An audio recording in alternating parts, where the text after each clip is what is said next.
Hi friends, my name is Jacqueline Rose, and today's video is about awakening from the ego and shedding old identities. If this content resonates with you, please click like and subscribe. So first things first, what is the ego? So the easiest way I explain it to people is it's the negative voice inside your head that is always narrating. Anything that's negative is your ego. Also, the ego creates an identity of who you are and what you're supposed to look like and act like. What do you believe about yourself? Do you believe that you could make $100,000 a year? Do you believe that you're a smart person? Do you believe that you're an ugly person? Do you believe that you're fat or skinny, or that you are an introvert or extrovert? All of these examples and these beliefs about yourself creates an identity, and your ego mind will find evidence of that structure of your identity.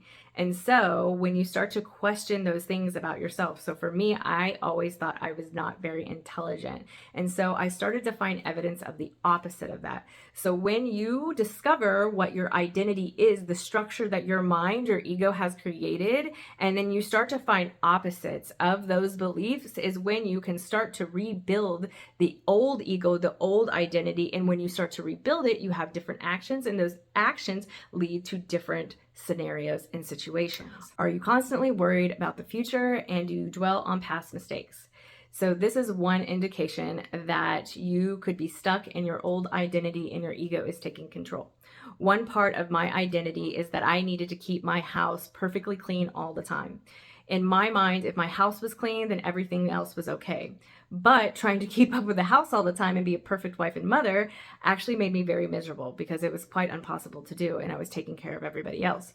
So one little step that I did is I made sure that I would just leave the laundry out for days. Like, I would dig through the laundry, because that wasn't like my old identity. My new identity was like, it's okay, we're not going to die if we have laundry and have to dig through it. My old identity would get very anxious. So you have to do these little bitty steps that step you out of what you usually do, even if it's uncomfortable. Mostly, the more uncomfortable, the more you'll reprogram your old identity into the new identity. If you do that, these little bitty steps, you'll start to build something that is more favorable to the life that you want to live. Are you resistant to change and constantly need validation from other people and comparing yourself to other people? This is another sign that you are stuck in an old identity.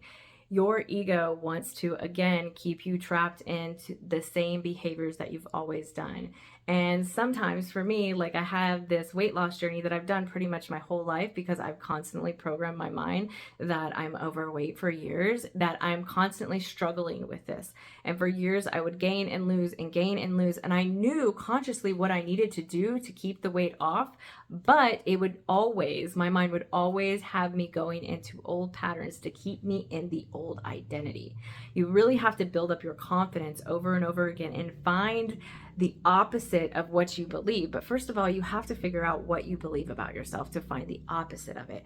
So I had to start doing a deep dive in who I believed I was, what my mind created as an identity of Jacqueline, and then find the opposite of those negative beliefs that the ego is creating over and over and over again. Your mind will look for evidence to back up your bias about yourself and about other people and about life. So what you want to do to recreate a new life is find evidence of judgments of other people and yourself. Find the evidence of the opposite. It's retraining your mind over and over and over again. The ego is just a way to keep you safe, but it keeps you safe in the old identity. And if the old identity lives a life that you do not like, then you're going to have to reprogram it with the behaviors and habits.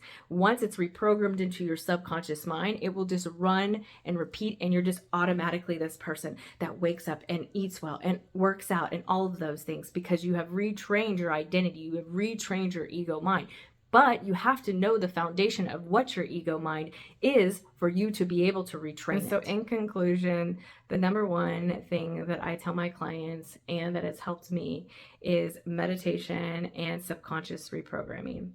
You want to listen to some kind of programming right when you wake up or right when you go to bed or anytime during the day. But those two times are when your mind goes into a theta state. A theta state is the most absorbent to help you reprogram your subconscious mind. Your subconscious mind feeds your ego mind.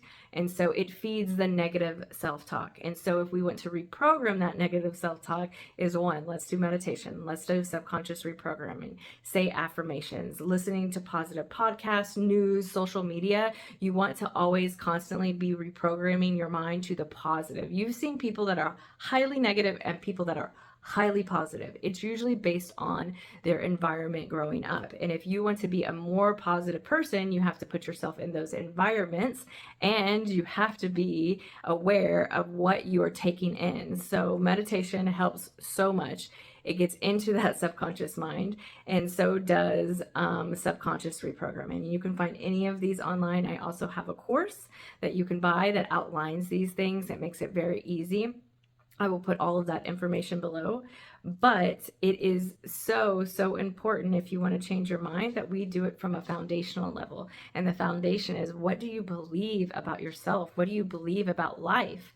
And if those beliefs aren't positive, how do we reprogram them to be positive so we can have a different outcome in our life? And part of that is doing something that's out of your comfort zone. I don't care what it is. If you want to jump out of a plane and your old identity would have never done that, you are going to shoot yourself into a new life because you see yourself differently. And when you see yourself differently, you'll see your life differently. Lastly, I want to thank everybody that is still here. If you have found this helpful, please help a girl out. Click like, subscribe, and share to all of your friends. My mission here is to always help educate people so they can transform their life.